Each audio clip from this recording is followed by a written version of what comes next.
میں بہک سکوں یہ مجال کیا، میرا رہنما کوئی اور ہے۔ نحمدہ ونصلی علی رسولہ النبی الکریم الامین، اما بعد فاعوذ باللہ السمیع العلیم من الشیطان الرجیم، بسم اللہ الرحمن الرحیم۔ قال اللہ تبارک و تعالی فی القرآن الحکیم، ان اللہ وملائکتہ یصلون علی النبی یا ایہا الذین آمنوا صلوا علیہ وسلموا تسلیما۔ الصلاۃ والسلام علیک یا رسول اللہ، الصلاۃ والسلام علیک یا نبی اللہ، الصلاۃ والسلام علیک یا شفیع المذنبین وعلی آلک واصحابک یا رحمۃ للعالمین۔ اللہ تعالیٰ کی حمد و ثنا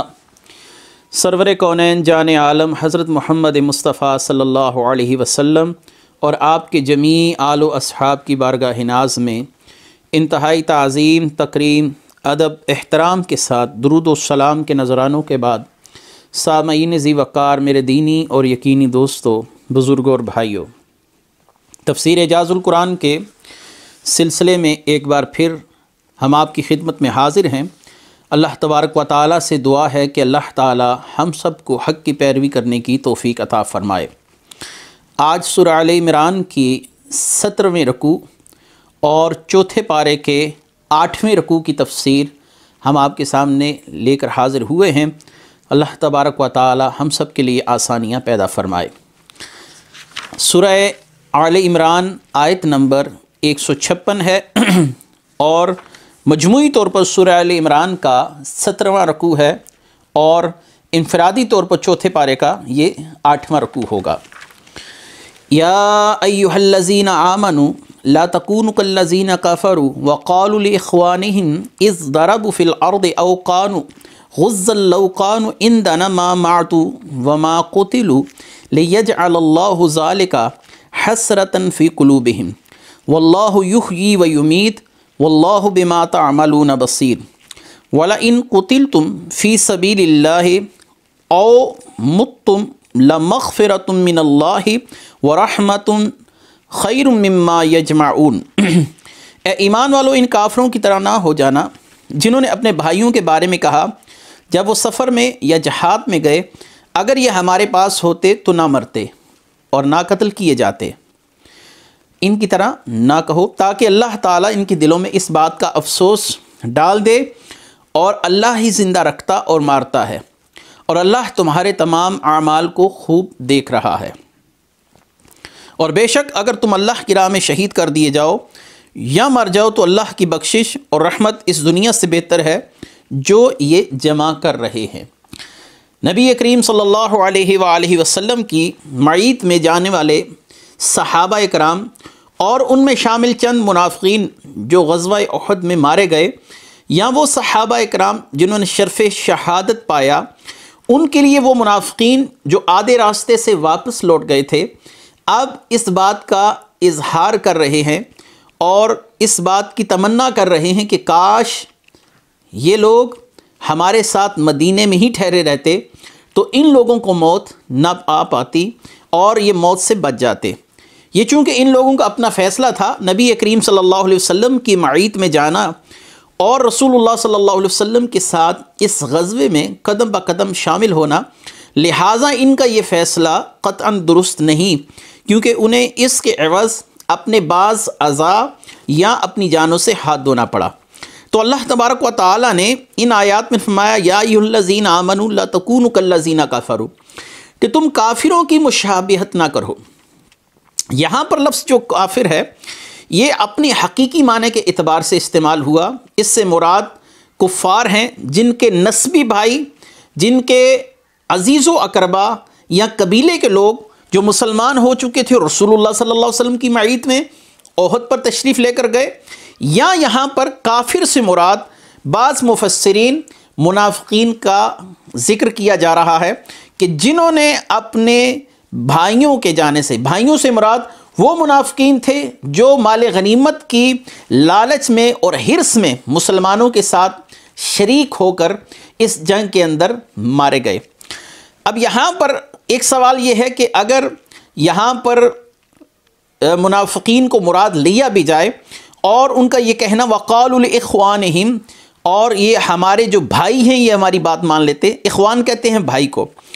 تو منافق اگر یہ بات منافقوں کے لیے کہہ رہے ہیں تو پھر تو معنی بالکل واضح ہے۔ اور کافروں نے اگر اپنے نسبی بھائیوں کے لیے کہا، قبیلے کے تعلق سے ایک بات کہی کہ یہ ہمارے بھائی تھے، یعنی قبائلی بھائی تھے، تو بات عقدہ حل ہو جاتا ہے۔ اور اگر اس سے مراد منافقین سے مراد وہ مسلمان صحابی ہیں جو نبی کریم صلی اللہ علیہ وسلم کی معیت میں گئے، تو یہاں پر ایک سوال ضرور کھڑا ہوتا ہے کہ منافق مسلمان کا بھائی کیسے ہو سکتا ہے، اور منافق کا ایک مسلمان کے ساتھ اخوت والا تعلق کیوں کر ہو سکتا ہے؟ قرآن نے تو مومن اور مومن کو آپس میں بھائی کہا، اور منافقین کو بعض کا بعض ولی کہا گیا، یعنی بعض کے ولی ہیں، ایک دوسرے کے ساتھ محبت رکھنے والے ہیں۔ تو منافق مسلمان کے ساتھ محبت نہیں رکھ سکتا اور مسلمان کافر کے ساتھ یا منافق کے ساتھ محبت نہیں رکھ سکتا۔ تو یہاں پر اخوانہم کی دو تفسیریں کی گئیں کہ منافق اپنے ان لوگوں کے لیے جن سے ان کا نسبی تعلق تھا، یعنی وہ ان کے خاندان سے تعلق رکھتے تھے اور رسول اللہ صلی اللہ علیہ وسلم کے سچے غلام ہو گئے، انہوں نے اس اعتبار سے خاندانی اعتبار سے بھائی کہا ہے کہ ایک شخص کسی کے چچا کا بیٹا ہے اور وہ مسلمان ہو گیا، لیکن اس کا دوسرا چچا زاد وہ منافق ہی رہا، تو لہٰذا اس نے اس نسبت سے اپنی نسبی تعلق کی نسبت سے اس مسلمان کو بھائی کہا ہے۔ جہاں تک دینی اخوت کا تعلق ہے،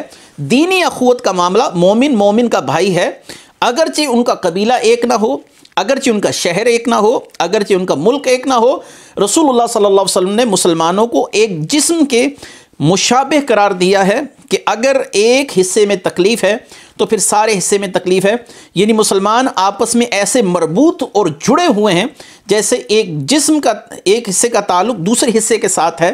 ایک کو تکلیف دوسرے کو ہوتی ہے۔ جبکہ اللہ تعالیٰ نے منافقین کے لیے سورہ توبہ کے اندر ارشاد فرمایا کہ جب بھی مومنین کو کوئی نقصان پہنچے تو وہ اس بات پر خوش ہوتے ہیں۔ تو معلوم ہوا یہ نسبی تعلق سے وہ بات کہہ رہے ہیں، جو دینی اخوت ہے یا دینی احساس ہے وہ منافقین کے اندر مسلمانوں کے لیے قطعاً نہیں پایا جاتا۔ مسلمان تو درکنار، نبی کریم صلی اللہ علیہ وسلم کے لیے ہی منافقین کے جو منصوبے ہیں وہ آگے سورہ توبہ میں اور بعض ایسی آیات جو سورہ نساء میں ہیں ان میں انشاءاللہ العزیز اللہ تعالیٰ کی توفیق سے ہم بیان کریں گے۔ تو اللہ تعالیٰ نے فرمایا ان کی طرح نہ ہو جانا۔ یہاں پر ایک اشارہ یہ بھی دیا گیا کہ کافروں کی مشابہت اختیار کرنا یہ منع ہے۔ رسول اللہ صلی اللہ علیہ وسلم نے فرمایا من تشبہ بقوم فہو منہم، جو کسی قوم کی مشابہت اختیار کرے یعنی اس قوم کے شعار اپنا لے تو وہ بھی اس قوم کی ہی مثل ہے، اسی قوم سے اللہ تعالیٰ اس کو قیامت کے دن اٹھائے گا۔ جو جس قوم کی فکر رکھتا ہے، جس قوم کے شعار اس شخص میں پائے جاتے ہیں، یہ انہی کے ساتھ اٹھایا جائے گا۔ وَقَالُوا لِإِخْوَانِهِمْ إِذْ ضَرَبُوا فِي الْأَرْضِ أَوْ كَانُوا غُزًّا لَوْ كَانُوا عِنْدَنَا مَا مَاتُوا وَمَا قُتِلُوا، اگر یہ ہمارے پاس ہوتے تو نہ مارے جاتے، قتل نہ کیے جاتے۔ اللہ تعالیٰ ان کے دلوں میں اس کا افسوس رکھے۔ یہ منافقین کا شیوا ہے کہ موت سے خوف محسوس کرتے ہیں اور اللہ سے ملنا پسند نہیں کرتے۔ ظاہری بات ہے موت ایک پل ہے جو آپ کو آپ کے رب سے ملا دیتا ہے، تو اللہ کے ولی تو اس پل کو پار کرنے کے لیے بےتاب ہوتے ہیں۔ اللہ نے سورہ جمعہ کے اندر ارشاد فرمایا کہ یہودی اگر یہ کہتے ہیں کہ وہ اللہ کے دوست ہیں تو پھر موت کی تمنا کیوں نہیں کرتے؟ اللہ کا دوست بھی ہو اور اللہ سے ملنے کو پسند بھی نہ کرے۔ ایک مشہور حدیث مبارکہ کا ایک مفہوم ہے کہ جب حضرت ابراہیم علیہ السلام نے ملک الموت سے کہا کیا کوئی یار بھی اپنے یار کو موت دیتا ہے، یعنی اللہ تبارک و تعالیٰ کی طرف ان کا اشارہ تھا، کیا کوئی دوست بھی کسی دوست کو مارتا ہے؟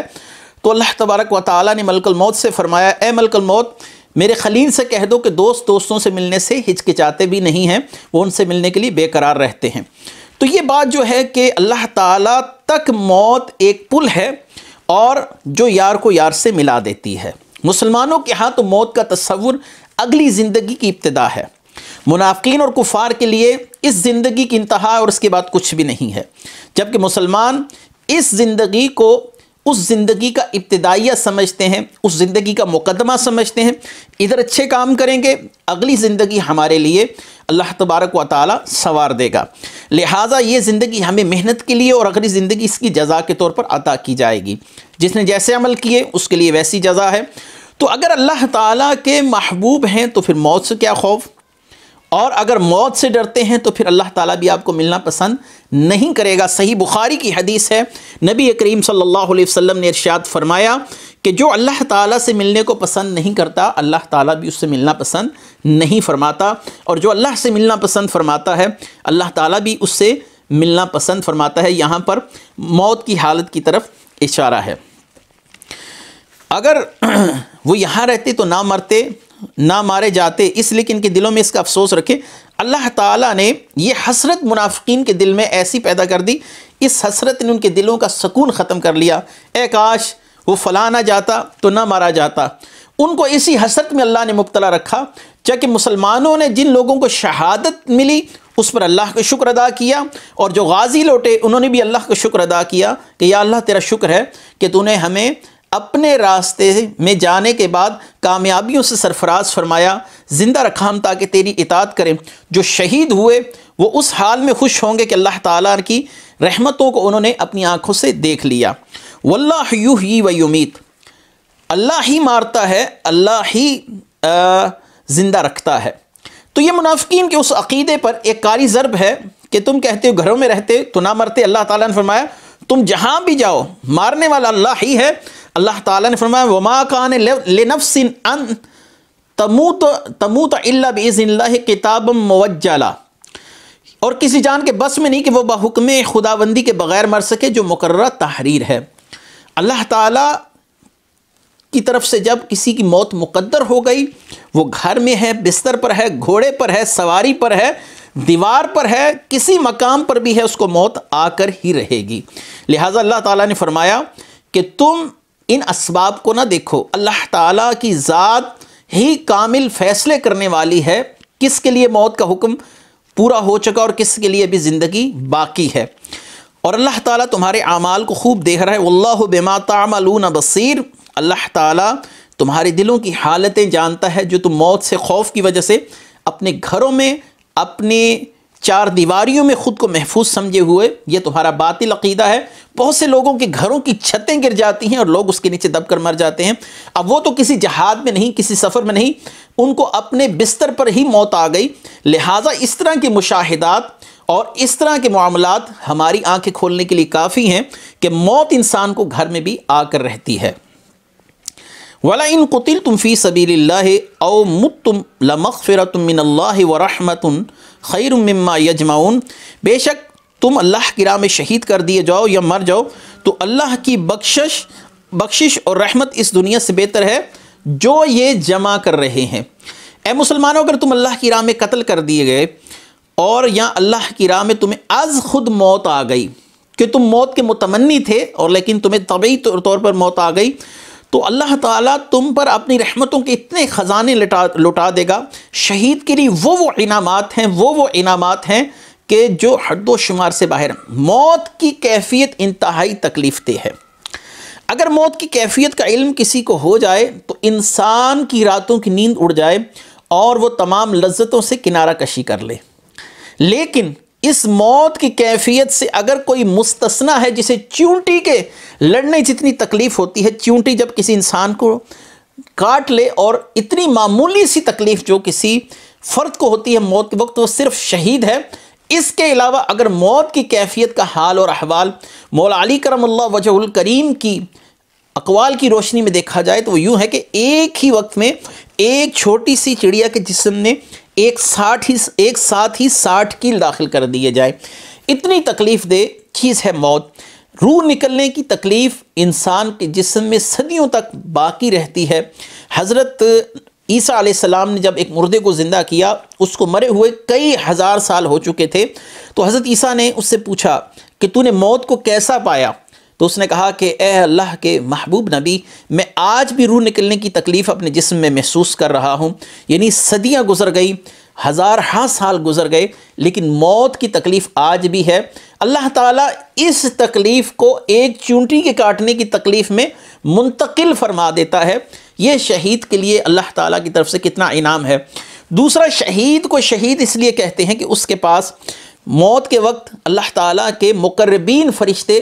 حاضر ہو جاتے ہیں، اس لیے یہ لفظ شہید شاہد سے بنا ہے، اس کا مطلب ہوتا ہے حاضر ہونا۔ تو اس کے پاس چونکہ اللہ کے مقرب فرشتے حاضر ہو جاتے ہیں جو اسے جنت کی خوشخبری دیتے ہیں، اس لیے اس کو شہید کہا جاتا ہے۔ یا ایک تفسیر علماء کرام نے اور بھی کی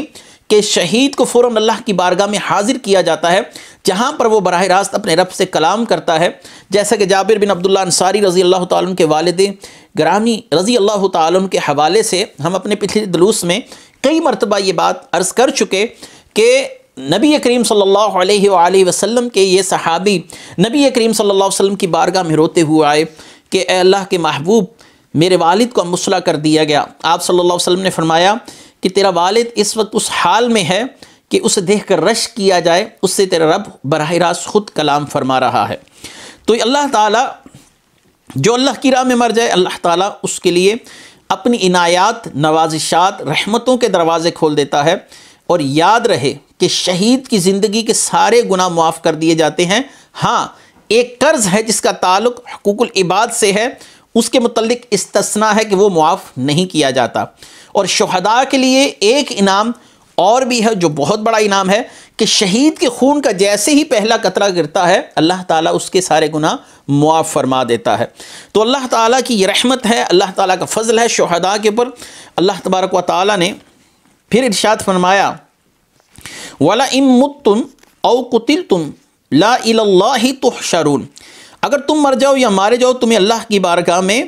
ہی اکٹھا کیا جائے گا۔ اگر تم مر جاؤ یا مارے جاؤ، یعنی تم اگر طبعی موت مر جاتے ہو یا اللہ کی راہ میں مر جاتے ہو، تمہیں اسی قادر مطلق کی طرف لوٹ کر جانا ہے، اور جس نے تمہیں اپنی راہ میں لڑنے کا حکم دیا وہ اس کی کتنی عطاؤں کے ساتھ، تمہاری نوازشات کے ساتھ تمہارا استقبال کرے گا، تمہیں کتنا نوازے گا۔ اللہ تعالیٰ نے مزید ارشاد فرمایا فَبِمَا رَحْمَةٍ مِّنَ اللَّهِ لِنْتَ لَهُمْ وَلَوْ كُنْتَ فَظًّا غَلِيظَ الْقَلْبِ لَانفَضُّوا مِنْ حَوْلِكَ فَاعْفُ عَنْهُمْ وَاسْتَغْفِرْ لَهُمْ وَشَاوِرْهُمْ فِي الْأَمْرِ فَإِذَا عَزَمْتَ فَتَوَكَّلْ عَلَى اللَّهِ إِنَّ اللَّهَ يُحِبُّ الْمُتَوَكِّلِينَ۔ تو اے حبیب اللہ کی کتنی بڑی مہربانی ہے کہ آپ ان کے لیے نرم دل ہیں۔ اگر آپ ترش مزاج یعنی سخت مزاج ہوتے، سخت دل ہوتے، تو یہ لوگ ضرور آپ کے پاس سے بھاگ جاتے۔ تو آپ ان کو معاف فرماتے رہیے، ان کی مغفرت کی دعا کرتے رہیے، اور کاموں میں ان سے مشورہ لیتے رہیے۔ پھر جب کسی بات کا پختہ ارادہ کر لیں تو اللہ پر بھروسہ کریں، بے شک اللہ تعالیٰ توکل کرنے والوں سے محبت فرماتا ہے۔ اس آیت کا تعلق اگرچہ نبی کریم صلی اللہ علیہ وسلم کے اخلاق کریمہ کے ساتھ ہے، لیکن رسول اللہ صلی اللہ علیہ وآلہ وسلم نے ان اصحاب کو جو نبی کریم صلی اللہ علیہ وآلہ وسلم سے دائیں بائیں بکھر گئے تھے میدان احد کے اندر، ان کے ساتھ کوئی تحدید اور سختی والا معاملہ نہیں فرمایا۔ آپ صلی اللہ علیہ وآلہ وسلم نے ان کے ساتھ بڑی محبت والا اور بڑی نرمی والا معاملہ رکھا، یہاں تک کہ صحابہ اکرام یہ کہہ اٹھے کہ ہم انشاءاللہ اس کے بعد ہم مر جائیں گے، اے محبوب کریم صلی اللہ علیہ وسلم، ہم آپ کو چھوڑ کر کبھی کہیں نہیں جانے والے۔ نبی کریم صلی اللہ علیہ وسلم کے حسن اخلاق سے یہ صحابہ اکرام اس حد تک متاثر ہوئے کہ آئندہ نبی کریم صلی اللہ علیہ وآلہ وسلم کا ساتھ نہ چھوڑنے کا عہد کیا۔ اللہ تعالیٰ نے اپنے محبوب کریم صلی اللہ علیہ وسلم کو وہ اخلاق عطا فرمایا اور وہ نرمی اور رافت عطا فرمائی کہ اللہ تعالیٰ نے ایک مقام پر فرمایا وَإِنَّكَ لَعَلَىٰ خُلُقٍ عَظِيمٍ، سورہ قلم آیت نمبر 4، کہ آپ خلق عظیم کے مالک ہیں، آپ کا اخلاق بہت عظیم ہے۔ سبحان اللہ، آپ صلی اللہ علیہ وسلم کے اندر ظاہری اور باطنی کمالات کس حد تک پہنچے ہوئے ہوں گے کہ رب کریم خود ان کی تعریف فرما رہا ہے۔ ایک جگہ پر اللہ تعالیٰ نے سورہ شعراء آیت نمبر 215 میں ارشاد فرمایا کہ اے محبوب صلی اللہ علیہ وسلم اپنے متبعین کے لیے اپنی رحمت کے بازو پھیلا دیجئے۔ ایک جگہ پر ارشاد فرمایا لَقَدْ جَاءَكُمْ رَسُولٌ مِّنْ أَنفُسِكُمْ عَزِيزٌ عَلَيْهِ مَا عَنِتُّمْ حَرِيصٌ عَلَيْكُمْ بِالْمُؤْمِنِينَ رَءُوفٌ رَحِيمٌ۔ اے محبوب صلی اللہ علیہ وآلہ وسلم، آپ کا اپنے امتیوں کا مصیبت میں پڑنا کتنا آپ کو گراں گزرتا ہے، آپ کو اس بات کی کتنی تکلیف ہے۔ مومنوں پر آپ نہایت شفقت والے اور مہربان ہیں، اور سب سے بڑھ کر تو اللہ تعالیٰ نے آپ کے لیے فرمایا وَمَا أَرْسَلْنَاكَ إِلَّا رَحْمَةً لِّلْعَالَمِينَ، اے محبوب ہم نے آپ کو رحمت عالم بنا کر مبعوث فرمایا۔ آپ صلی اللہ علیہ وآلہ وسلم کے اخلاق کے حوالے سے چند احادیث پیش کرتا چلوں کہ اللہ تعالیٰ نے آپ صلی اللہ علیہ وسلم کو کیسے اعلیٰ اخلاق کا مظہر بنایا۔ آپ صلی اللہ علیہ وآلہ وسلم کا اخلاق کتنا اعلیٰ تھا۔ سیدنا انس رضی اللہ تعالیٰ عنہ فرماتے ہیں کہ میں نبی کریم صلی اللہ علیہ وسلم کی خدمت میں ایک طویل عرصہ آپ کے گھر میں خدمت کرتا رہا، آپ کے گھر کے امور کو سر انجام دیتا رہا، لیکن ساری زندگی جتنی دیر بھی میں نبی کریم صلی اللہ علیہ وسلم کے ساتھ رہا، آپ صلی اللہ علیہ وسلم نے میری کسی غلطی پر، کسی خطا پر میرے ساتھ سختی کا معاملہ نہیں فرمایا، کبھی نہیں کیوں یہ کام کیا، کس وجہ سے کیا گیا، یا سختی کے معاملات میں نے آپ کی پیشانی پر کبھی بھی بال نہیں دیکھے اپنے لیے۔ یعنی آپ صلی اللہ علیہ وآلہ وسلم انتہائی شفیق تھے میرے ساتھ۔ یہ وہ دور تھا جب غلاموں کو مارا جاتا تھا، غلاموں کو جلتے اور دہکتے کولوں کے اوپر لٹا دیا جاتا تھا، لیکن رسول اللہ صلی اللہ علیہ وآلہ وسلم کا معاملہ حضرت انس کے ساتھ ایسا رہا کہ ان کے اپنے سگے والد اور چچا جب ان کو لینے کے لیے واپس آئے تو انہوں نے نبی کریم صلی اللہ علیہ وسلم کی بارگاہ سے جانے سے انکار کر دیا، کیونکہ نبی کریم صلی اللہ علیہ وسلم کے حسن اخلاق سے وہ آپ صلی اللہ علیہ وسلم کے دلی طور پر گرویدہ ہو چکے تھے۔ حضرت انس بن مالک رضی اللہ تعالیٰ عنہ کا ایک اور قول بھی ہے جس کو امام ابن جوزی نے الوفا کے اندر نقل کیا۔ میں نے کثیر وقت نبی کریم صلی اللہ علیہ وسلم کے ساتھ گزارا اور میں نے نہیں دیکھا کہ آپ صلی اللہ علیہ وسلم نے کسی کو برا کہا ہو، نہ ہی میں نے دیکھا کہ آپ نے کسی کو لعنت کی ہو، نہ ہی میں نے دیکھا کہ آپ نے کوئی بے حیائی کی بات کہی ہو، اور نہ ہی میں نے یہ دیکھا کہ آپ صلی اللہ علیہ وسلم نے کسی کے حق میں سخت جملے استعمال کیے ہوں۔ آپ صلی اللہ علیہ وسلم اگر بہت زیادہ جلال کے عالم میں بھی ہوتے تو فرماتے کہ تیری پیشانی کو مٹی آلود کر دے، یا تیری پیشانی پر مٹی لگے، یعنی تو سجدے زیادہ کرے۔ دوسرے لفظوں میں آپ صلی اللہ علیہ وسلم کے کہنے کا یہی مطلب تھا کہ اللہ تیرا بھلا کرے۔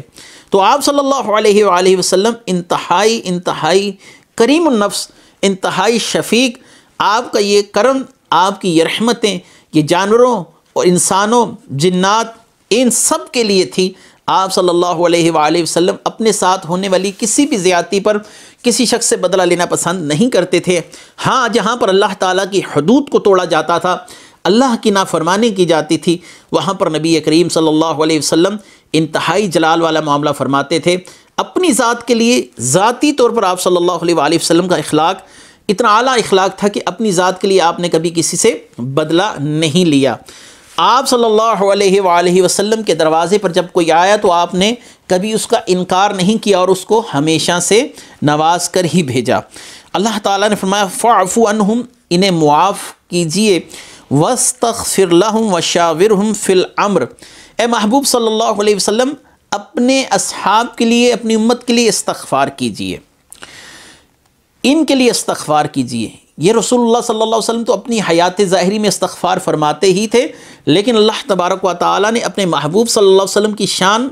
قرآن کریم فرقان حمید میں یہ ارشاد فرمائی وَلَوْ أَنَّهُمْ إِذْ ظَلَمُوا أَنفُسَهُمْ جَاءُوكَ فَاسْتَغْفَرُوا اللَّهَ وَاسْتَغْفَرَ لَهُمُ الرَّسُولُ لَوَجَدُوا اللَّهَ تَوَّابًا رَحِيمًا، کہ اگر وہ اپنی جانوں پر ظلم کریں تو اے محبوب آپ کے پاس آئیں، پھر اللہ سے معافی طلب کریں اور رسول بھی ان کی سفارش کر دیں، شفاعت کر دیں، تو اللہ کو توبہ قبول کرنے والا رحیم پائیں گے۔ نبی کریم صلی اللہ علیہ وسلم آج بھی اپنی قبر اقدس میں امت کے حق میں استغفار فرما رہے ہیں، اور آپ صلی اللہ علیہ وآلہ وسلم قیامت کے دن بھی اپنی امت کے عیوب پر پردہ ڈالیں گے۔ سیدی اعلیٰ حضرت عظیم البرکت رحمۃ اللہ علیہ نے کیا خوب فرمایا، باغ جنت میں محمد مسکراتے جائیں گے،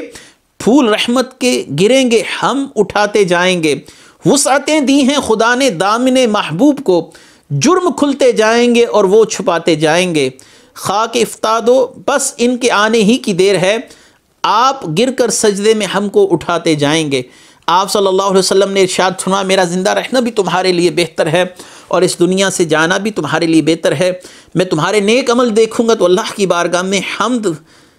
اور اللہ تعالیٰ کی تقدیس بیان کروں گا۔ اللہ کی حمد بیان کروں گا، اور جب تمہارے برے اعمال دیکھوں گا تو تمہارے لیے استغفار کروں گا۔ آج بھی امت کے لیے آپ صلی اللہ علیہ وسلم استغفار فرما رہے ہیں۔ اللہ تعالیٰ نے فرمایا وَشَاوِرْهُمْ فِي الْأَمْرِ، اے محبوب صلی اللہ علیہ وسلم اپنے صحابہ کرام سے مشورہ لیجئے۔ نبی کریم صلی اللہ علیہ وسلم کو یہاں پر صحابہ سے مشورے کرنے کا حکم دیا گیا، حالانکہ آپ صلی اللہ علیہ وسلم عقلی طور پر سب سے زیادہ کامل ہیں، آپ صلی اللہ علیہ وآلہ وسلم کو کسی سے مشورے کی ضرورت نہیں، لیکن مشورہ کرنا سنت رسول ہو جائے، کیونکہ رسول اللہ صلی اللہ علیہ وسلم نے فرمایا کہ مشورہ کرنے والا کبھی نادم نہیں ہوتا۔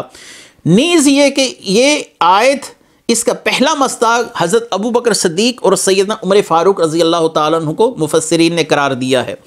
کہ نبی کریم صلی اللہ علیہ وسلم کو اللہ نے حکم دیا کہ اپنے ان دو غلاموں سے ضرور مشورہ کیا کیجئے۔ یہ ان دو غلاموں کی انفرادی شان بھی ہے اور ان کا صائب الرائے ہونا بھی ہے کہ اللہ تعالیٰ نے فرمایا محبوب کسی کام میں ان دونوں سے مشورہ کیا کیجئے۔ حضرت ابو بکر صدیق رضی اللہ تعالیٰ عنہ اور حضرت عمر فاروق رضی اللہ تعالیٰ عنہ، ان کو نبی کریم صلی اللہ علیہ وسلم نے گویا یوں فرمایا کہ جیسے ایک سر کے اندر آنکھیں اور کان ہوتے ہیں، یہ دونوں میرے لیے ایسے ہی ہیں۔ نبی کریم صلی اللہ علیہ وسلم کا مشورہ کرنا یہ اگرچہ امت کی تربیت کے لیے ہے، لیکن اگر دوسرے جہت سے دیکھا جائے تو نبی کریم صلی اللہ علیہ وسلم کی یہ صحابہ کرام کس حد تک صائب الرائے تھے کہ نبی کریم صلی اللہ علیہ وسلم کی ذات والا صفات کو ان اصحاب سے مشورہ کرنے کا حکم دیا گیا، اور آپ صلی اللہ علیہ وآلہ وسلم نے مشورہ کرنے کی بہت فضیلت بیان فرمائی ہے۔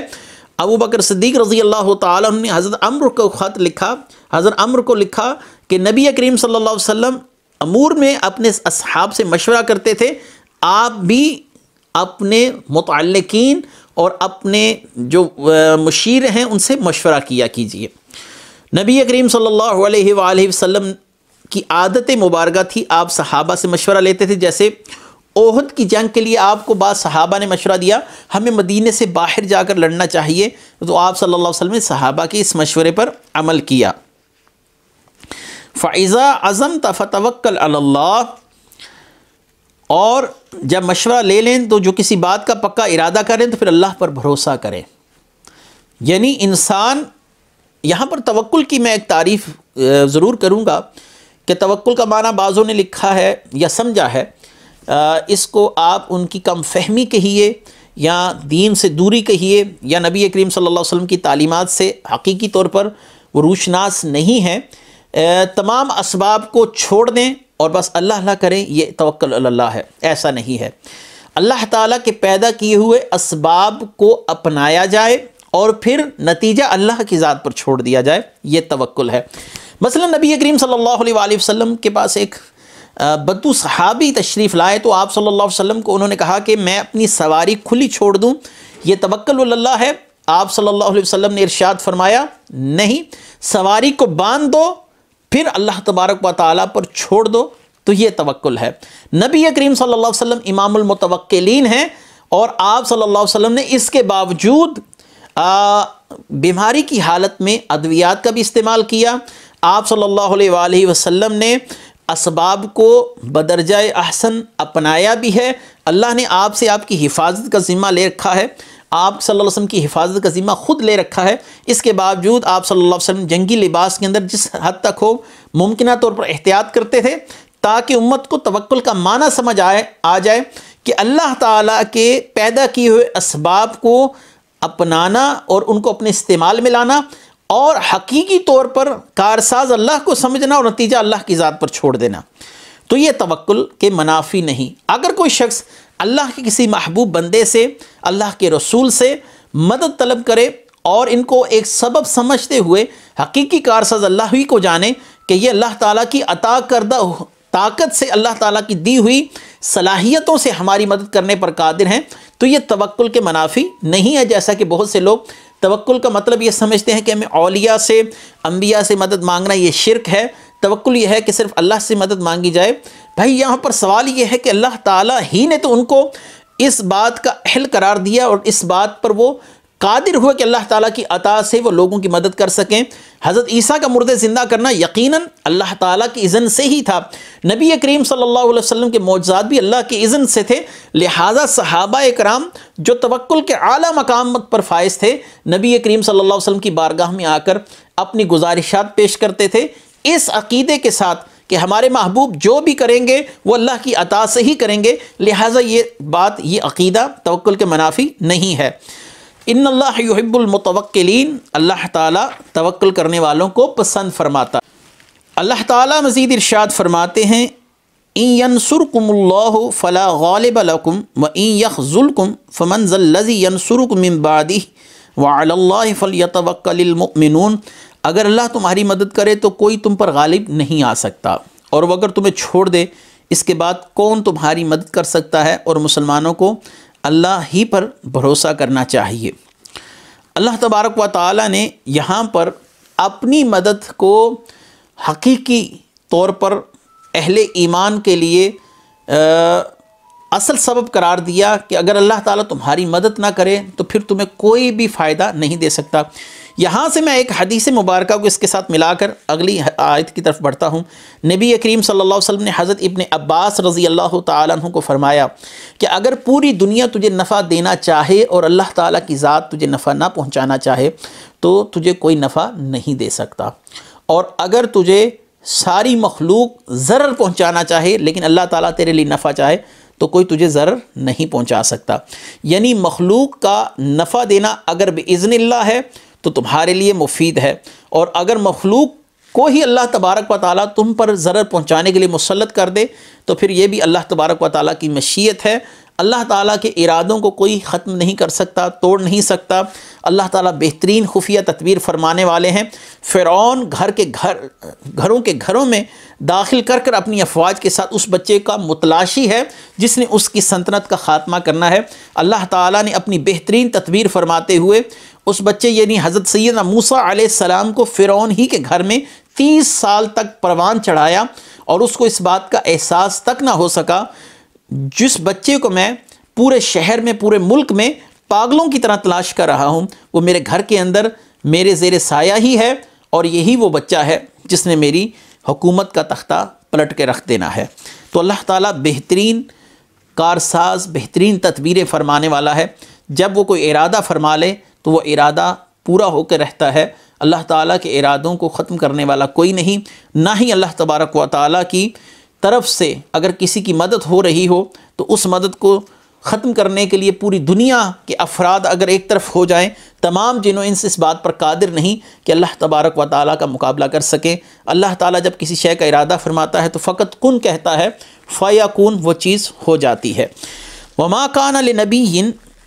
یغل ومن یغلل یأتی بما غل یوم القیامہ ثم توفی کل نفس ما کسبت وہم لا یظلمون۔ کسی نبی کا خیانت کرنا ممکن ہی نہیں، جو خیانت کرے تو وہ قیامت کے دن اس چیز کو لے کر آئے گا جس میں اس نے خیانت کی ہوگی، پھر ہر شخص کو اس کے اعمال کا پورا پورا بدلہ دیا جائے گا اور ان پر ظلم نہیں کیا جائے گا۔ نبی کا خیانت کرنا ممکن ہی نہیں۔ یہاں پر یہ بات ذہن نشین کر لیجئے کہ اہل سنت کا مسلمہ عقیدہ ہے، نظریہ ہے کہ نبی صغائر و کبائر سے محفوظ ہے۔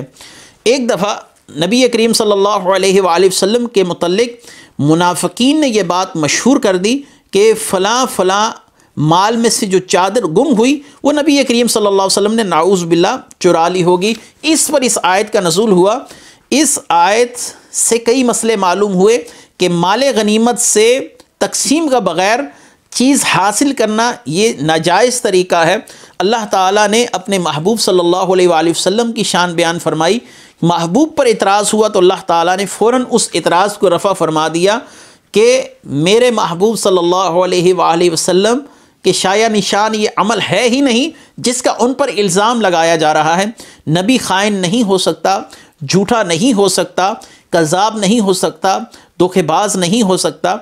اسی بات کو ذہن نشین رکھیے اور ماضی قریب کی طرف لوٹیے۔ ماضی قریب میں ایک شخص نے جھوٹا نبی ہونے کا دعویٰ کیا اور اس نے لوگوں سے کہا کہ میں دین کے لیے کام کرنا چاہتا ہوں اور دین کے لیے ایک بہت بڑا منصوبہ میرے ذہن میں ہے کہ 50 جلدوں کی ایک کتاب اس کو تحریر کر کے دین کی خدمت کروں۔ اس کتاب کا نام اس نے براہین احمدیہ رکھا، اور اس کتاب کی مد میں اس نے بہت سے لوگوں سے بہت سا پیسہ بھی اکٹھا کیا، اور اس پیسے کو لے کر ہڑپ کر گیا، اور اس نے 50 جلدوں کا جو وعدہ کر رکھا تھا، صرف 4 جلدیں لکھنے کے بعد بمشکل اس نے 5ویں جلد اس کتاب براہین احمدیہ کی لکھی۔ اور اس کے بعد جب لوگوں نے اس سے اصرار کیا کہ تم نے تو 50 جلدیں لکھنے کا وعدہ کیا تھا، یہ 5 جلدوں پر پہنچ کر تم رک کیوں گئے، تمہارا آگے ارادہ کیا ہے؟ اس نے کہا 5 کے ساتھ 0 لگا لو تو یہ 50 ہو جاتا ہے، یہ 5 50 ہی کے قائم مقام ہیں۔ اس نے لوگوں کا پیسہ لے کر ہڑپ کر لیا، لوگوں کے ساتھ دھوکے والا معاملہ کیا۔ ایسا شخص نام نہاد جو جھوٹا نبی وہ بنا پھرتا تھا، اس کے عمل نے ہی اس کے دعوے کی تکذیب کر دی، کیونکہ نبی ہر طرح کی خیانت سے پاک ہے۔ اللہ تعالیٰ انبیاء علیہم السلام کو ہمیشہ سے ایسے امور سے پاک رکھتا ہے جو ان کی ذات پر تان کا سبب ہوں،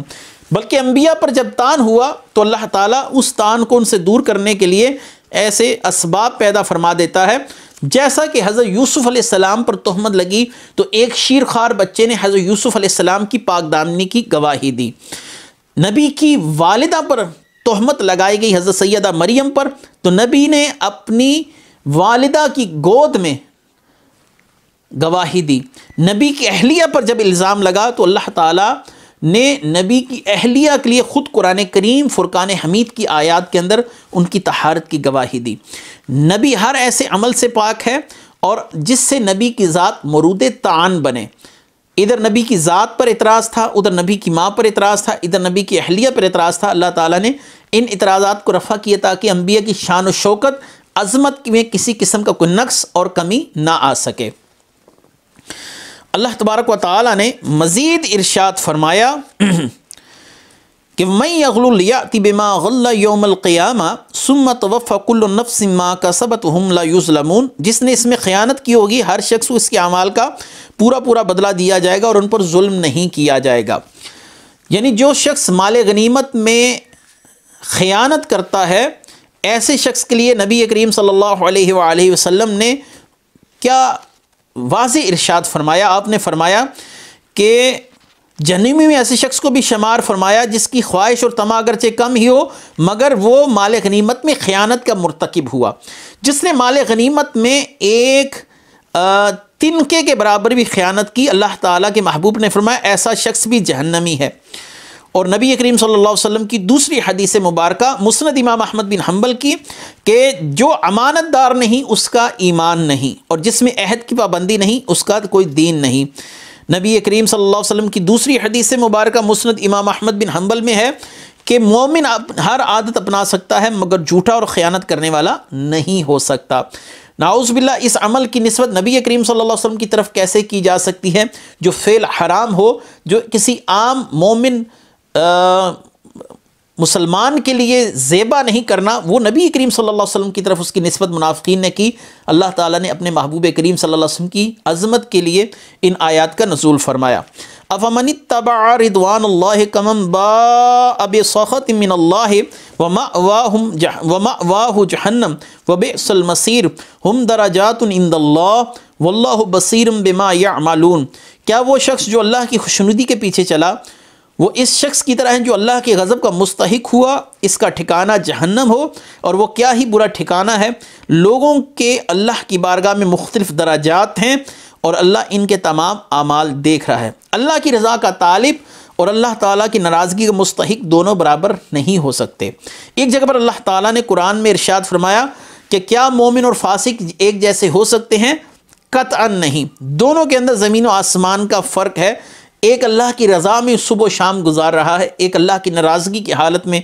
ایک اللہ کے انوار و تجلیات کا مقام ہے، ایک دوسرا لعنتیں برسنے کا سبب۔ تو اللہ تعالیٰ کے فرما بردار اور نافرمان میں کیسے برابری ہو سکتی ہے؟ اللہ تعالیٰ نے مزید ارشاد فرمایا لقد من اللہ علی المؤمنین اذ بعث فیہم رسولا من انفسہم یتلو علیہم آیاتہ ویزکیہم ویعلمہم الکتاب والحکمہ وان کانوا من قبل لفی ضلال مبین۔ بڑی مشہور آیت مبارکہ میلاد النبی کے حوالے سے علماء کرام اس آیت مبارکہ کو محل سخن بناتے آئے ہیں ترجمہ یہ ہے، اللہ تعالیٰ ارشاد فرماتے ہیں بے شک اللہ نے بڑا احسان کیا ہے ایمان والوں پر جب ان میں سے ایک رسول مبعوث فرمایا جو انہی میں سے ہے، وہ ان کے سامنے اللہ کی آیتیں تلاوت فرماتا ہے اور انہیں پاک کرتا ہے، انہیں کتاب اور حکمت کی تعلیم دیتا ہے، اگرچہ یہ لوگ اس سے پہلے کھلی گمراہی میں پڑے ہوئے تھے۔ لقد من اللہ علی المؤمنین اذ بعث فیہم رسولا، تحقیق اللہ نے مومنوں پر احسان فرمایا کیونکہ ان میں بڑی عظمت والا رسول بھیجا۔ اللہ تعالیٰ نے مومنوں پر احسان کا ذکر کیا، اس احسان سے ایک بندہ مومن کی قدر و قیمت کتنی بڑھ گئی۔ اللہ تعالیٰ نے ایک عورت کو ماں کا درجہ دیا اور اس ماں کے مقام اور مرتبے کو نبی کریم صلی اللہ علیہ وسلم نے متعین فرمایا۔ بیٹی کی تربیت کا اگر دیکھا جائے تو نبی کریم صلی اللہ علیہ وسلم بیٹی کے لیے وہ عزت اور وہ حرمت کا مقام رکھا کہ آپ صلی اللہ علیہ وسلم نے بیٹی کی اچھی تربیت پر جنت کی خوشخبریاں سنائی۔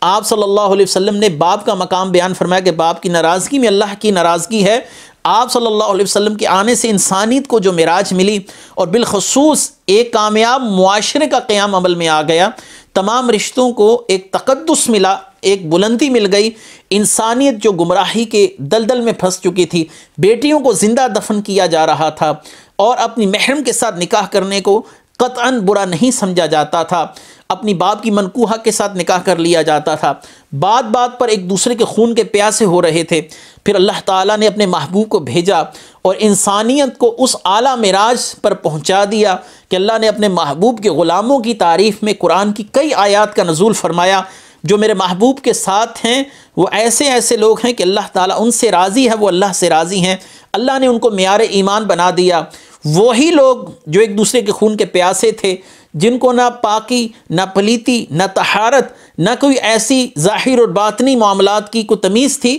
اللہ تعالیٰ نے اپنے محبوب سے کے ذریعے ان کو اعلیٰ سے اعلیٰ مقام پر فائز کیا۔ اور نبی کریم صلی اللہ علیہ وسلم ہی کا صدقہ ہے کہ آج انسانیت کو جو عزتیں ملیں، جو رفعتیں ملیں، یہ آپ صلی اللہ علیہ وسلم کے قدمین مبارک ہی کا صدقہ ہے۔ اللہ تعالیٰ نے مومنوں پر احسان کیا، اللہ تعالیٰ نے مومنوں پر احسان کا ذکر کیا کیونکہ اللہ کے محبوب بھیجے تو ساری ہی کائنات کے لیے گئے، لیکن استفادہ اور فائدہ مومنین نے حاصل کیا۔ جیسے کہ بارش پوری روئے زمین پر برستی ہے، بارش اگرچہ اس کا نزول بنجر زمین پر بھی ہو اور پتھریلی زمین پر بھی ہو، زرخیز زمین پر بھی ہو، لیکن اس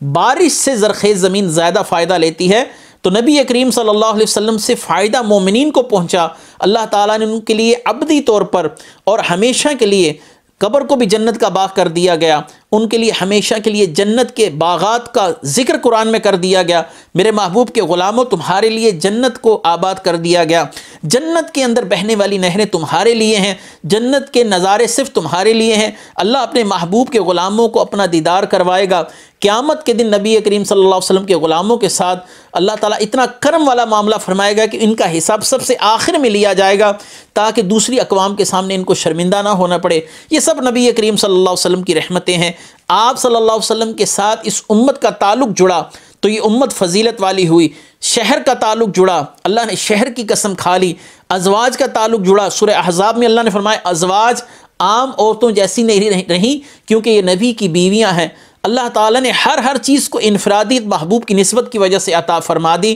ہر چیز کا معیار، ہر چیز کا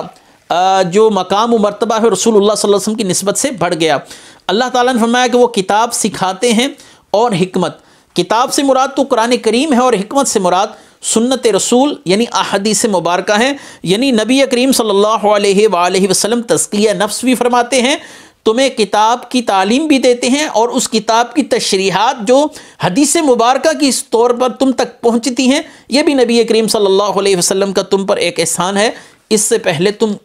گمراہ تھے۔ اولما اصابتکم مصیبۃ قد اصبتم مثلیھا قلتم ان ھذا قل هو من عند انفسکم ان اللہ علی کل شیء قدیر وما اصابکم یوم التقى الجمعان فباذن اللہ ولیعلم المؤمنین۔ کیا جب تمہیں کوئی ایسی تکلیف پہنچی سے دکھنی تکلیف تم پہنچا چکے تھے تو تم کہنے لگے یہ کہاں سے آ گئی؟ اے حبیب فرما دیجئے کہ لوگوں یہ تمہاری اپنی ہی طرف سے ہے، بے شک اللہ ہر شے پر قادر ہے۔ اور دو گروہوں کے مقابلے کے دن تمہیں جو تکلیف پہنچی وہ اللہ کے حکم سے تھی، اس لیے کہ اللہ ایمان والوں کی پہچان کروا دے۔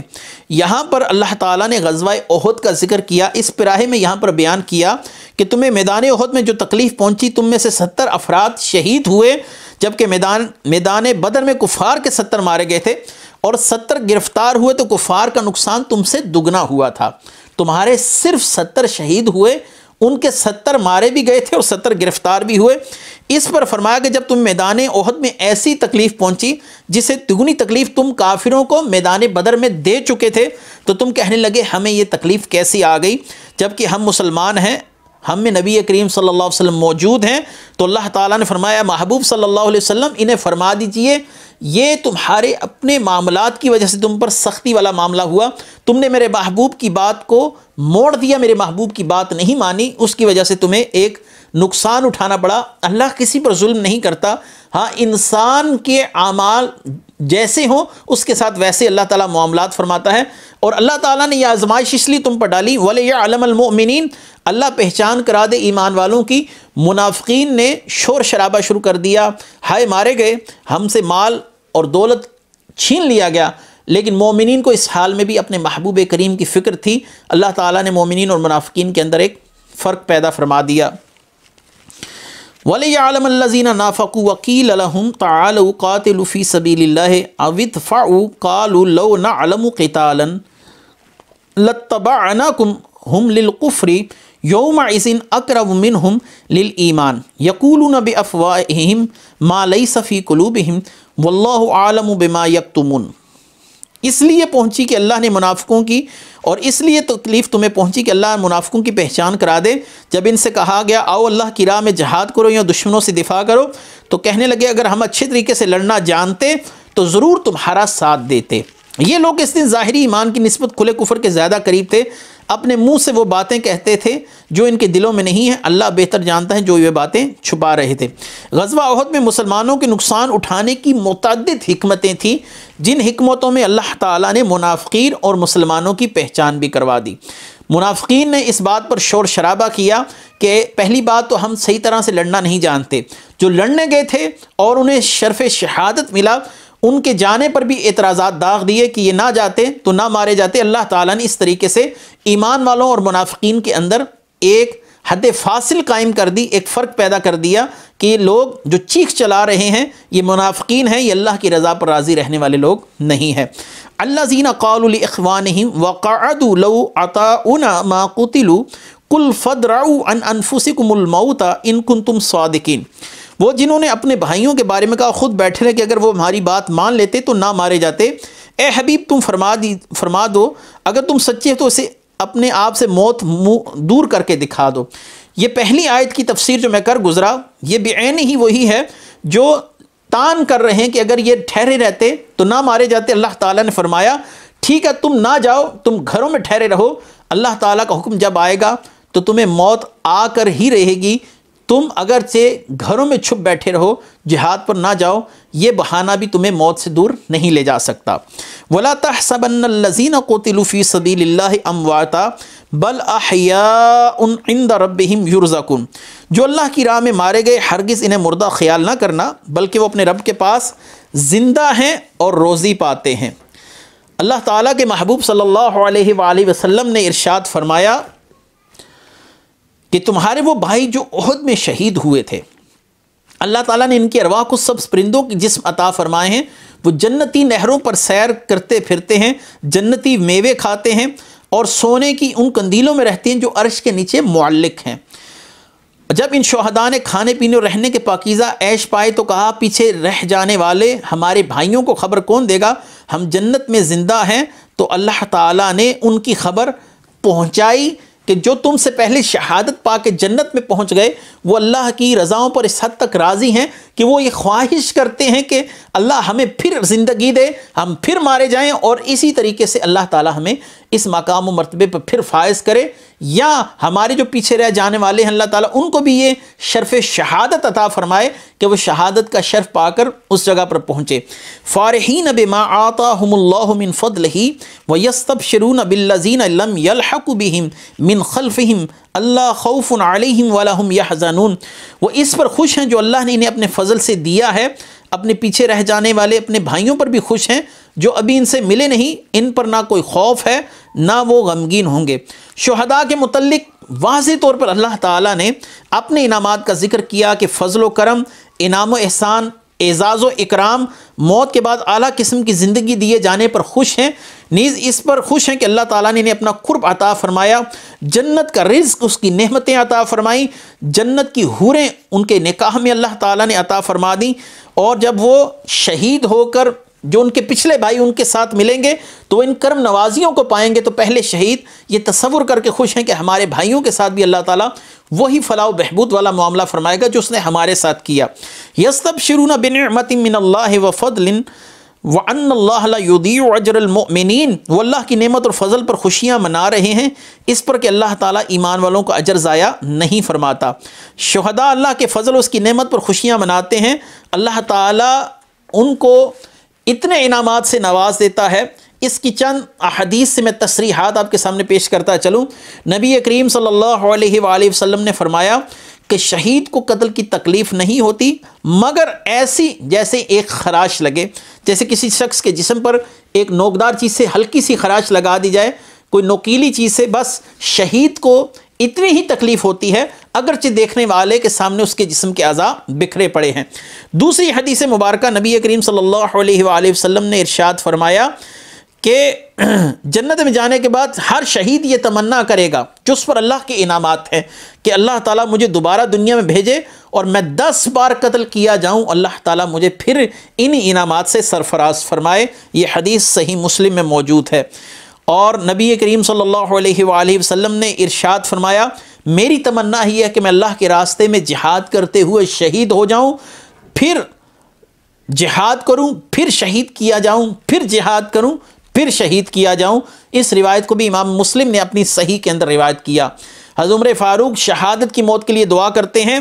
اللہم ارزقنی شہادتا فی سبیلک، یا اللہ اپنے راستے میں شہادت کی موت عطا فرما، واجعل موتی فی بلد رسولک، مجھے اپنے محبوب صلی اللہ علیہ وسلم کے شہر میں موت نصیب فرما۔ یہ صحیح بخاری کی حدیث ہے۔ شہداء کے بہت سے فضائل ہیں، اللہ تعالیٰ کی بارگاہ میں اس کو فوراً رسائی مل جاتی ہے، اللہ کے مقرب فرشتے اس کی روح کے لیے آتے ہیں، اس کو موت کے وقت تکلیف نہیں ہوتی، مرنے کے بعد اس کے سارے گناہ معاف کر دیے جاتے ہیں، حوریں اس کے نکاح میں لائی جاتی ہیں، جنت میں اعلیٰ مقام اللہ کا قرب عطا کیا جاتا ہے۔ بعض روایتوں میں ہے کہ اس کو اللہ تعالیٰ کا دیدار بھی کروایا جاتا ہے، اللہ تعالیٰ اس سے کلام بھی فرماتے ہیں۔ شہیدوں کے لیے جتنے فضائل اللہ تعالیٰ کے محبوب نے بیان فرمائے، اتنے فضائل کسی اور کے لیے ہمیں کتب احادیث میں نہیں ملتے۔ اللہ تعالی ہم سب کو شہادت کی موت کی تمنا کے ساتھ زندگی گزارنے کی توفیق مرحمت فرمائے۔ وآخر دعوانا ان الحمد للہ رب العالمین۔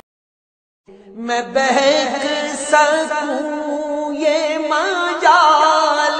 کیا میرا رہا